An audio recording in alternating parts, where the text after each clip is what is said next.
Hi అండి, అందరికీ good morning, అందరికీ నమస్తే. అందరూ ఎలా ఉన్నారు? నేను చాలా చాలా బాగున్నామండి. మీరు కూడా బాగుండాలని మనస్ఫూర్తిగా కోరుకుంటున్నాను.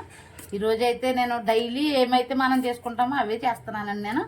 మనం డైలీ చేసుకునే కర్రీస్ ఇవాళ నేను దొండకాయ టమాటా ఫ్రై చేస్తాను అన్నమాట. దొండకాయ టమాటా ఫ్రై అది ఎలా ఉంటుందో ఏంటో చూసేసేయండి. ఇదిగోనండి, నేను దొండకాయలు అయితే ఇలా కట్ చేసుకున్నాను. నాకు కటింగ్ చేసుకునేది ఉంది, కానీ నాకు ఇలాగ కింద కూర్చుని కత్తి పెడతా కొయ్యాలంటే నాకు చాలా ఇష్టం అండి. ఇదిగో నీటిలో పెట్టుకుని ఇదిగో ఇలాగా చక్కగా కడిగేసుకుంటానండి. ఇదిగో నీటిలో ఇలా పెట్టుకుని ఇది ఇలా నీట్గా కడుక్కుని అప్పుడు ఇదిగో చూసారండి ఎలా ఉంటుందో నీట్గా కడుక్కుని ఇప్పుడు కట్ చేసుకుంటాను. ఇప్పుడు ఆ దొండకాయ టమాటా ఫ్రై ఎలా చేయాలో చూపించేస్తాను, నాతో వచ్చేసి ఓకేనా. ఇదిగోనండి, ఇప్పుడు గ్యాస్ అయితే వెలిగించేసుకుంటున్నాను. గ్యాస్ వెలిగించేసుకుని బాండీ పెట్టేసుకుంటాను. ఇది దొండకాయ ఫ్రై అయిపోయిన తర్వాత టమాటా వేస్తాను. ఎక్కడ స్కిప్ చేయకుండా చూస్తేనే మీకు అర్థమవుతుంది. చక్కగా నన్ను సపోర్ట్ చేస్తున్నారండి, మంచిగా సబ్స్క్రైబర్స్ వచ్చారు. ఇంకా ఎవరైనా సబ్స్క్రైబ్ చేసుకోకపోతే సబ్స్క్రైబ్ చేసుకోండి, లైక్ చేయండి, షేర్ చేయండి. ఇదిగోనండి, ఆయిల్ అయితే వేసేస్తున్నాను.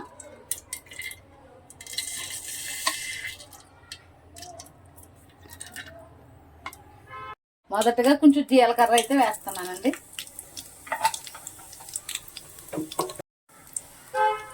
కొంచెం ఆవాల కూడా వేస్తున్నాను. ఇదిగోనండి, కొన్ని వెల్లుల్లిపాయలు చిత్తకొట్టు పెట్టుకున్నాను, వెల్లుల్లిపాయలు కూడా వేస్తున్నాను. ఉల్లిపాయలు, పచ్చిమిరపకాయలు, కరివేపాకు వేసి ఇదిగోనండి ఉల్లిపాయ, పచ్చిమిరపకాయ ఇవన్నీ ఇలా ఫ్రై అయిపోతున్నాయి కదా. ఇవి బాగా ఫ్రై అయిపోయిన తర్వాత నేనైతే దొండకాయ వేసేస్తాను. అవి అయితే ఫ్రై అయిపోయినాయి కదా. ఇప్పుడు దొండకాయలు అయితే వేసేస్తున్నాను. దొండకాయ వేసేసిన తర్వాత కొంచెం సాల్ట్ వేసి మూత పెట్టేసి మన ఇంట్లో మన పరిమాణం చేసి వచ్చేసరికి ఇది చక్కగా మగ్గిపోతుందండి. కొంచెం ఇంట్రెస్ట్గా చేస్తే చాలా సింపుల్గా చేసేసి వంట. మనం ఏం భారంగా పెట్టుకునేసరికి మనకు వంట అనేసరికి కొంతమందికి చిరాకు పడిపోతారు. అలా ఏముండదు, చక్కగా నీట్గా ఇదిగోనండి. ఇప్పుడు ఇది ఎంత బాగా అయిపోయిందా, బాగా ఇందులో ఆయిల్ అబ్జర్వ్ చేస్తూ ఉల్లిపాయ అన్నీ చక్కగా వేగిపోతున్నప్పుడు దొండకాయలు వేసేసాను. చాలా సింపుల్గా చేసుకోవచ్చండి. ఇప్పుడు నేను జస్ట్ కొంచెం ఉప్పు అయితే వేసేస్తాను. ఉప్పు వేసేసి మూత పెట్టి ఉప్పు వేసి కొంచెం పసుపు వేసి మూత అయితే పెట్టేస్తాను.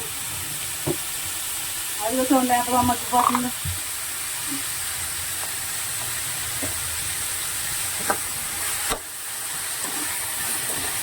చూడండి, కొంచెం సాల్ట్ వేసాను, కొంచెం పసుపు వేసాను. మగ్గిపోతుంది చూసారా.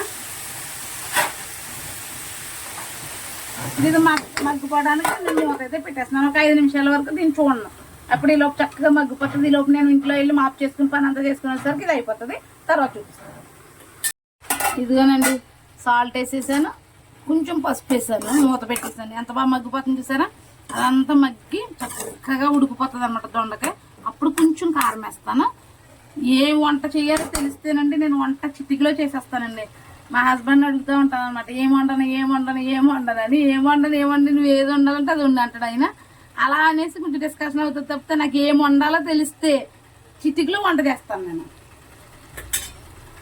ఇదిగోనండి, రేపు బాగా మగ్గిపోయింది. అదిగో చూసారా ఎలా పొగలు వచ్చేస్తుందో. చూడండి ఎంత బాగా మగ్గిపోయింది చూసారా. చక్కగా మగ్గిపోయింది కదా. ఇదిగో బాగా మగ్గిపోయిందండి కర్రీ అయితే. దొండకాయ అయితే చక్కగా మగ్గిపోయింది. నేను మగ్గిపోయింది కాబట్టి దీంట్లో నేను కారం అయితే వేసేసుకుంటున్నాను. చూడండి, 1 స్పూను కారం అయితే వేసుకున్నాను. కారం అయితే వేసేసాను అన్నాను కదా. ఇదిగో చూసారా మన దొండకాయ ఫ్రై ఎంత బాగా ఇది అయిపోయిందో. నేను ఏం కర్రీ అని చెప్పానండి స్టార్టింగ్లో మీకు, దొండకాయ టమాటా ఫ్రై. ఇదిగోనండి 2 చిన్న సైజు టమాటాలు అయితే కోసి పెట్టుకున్నాను.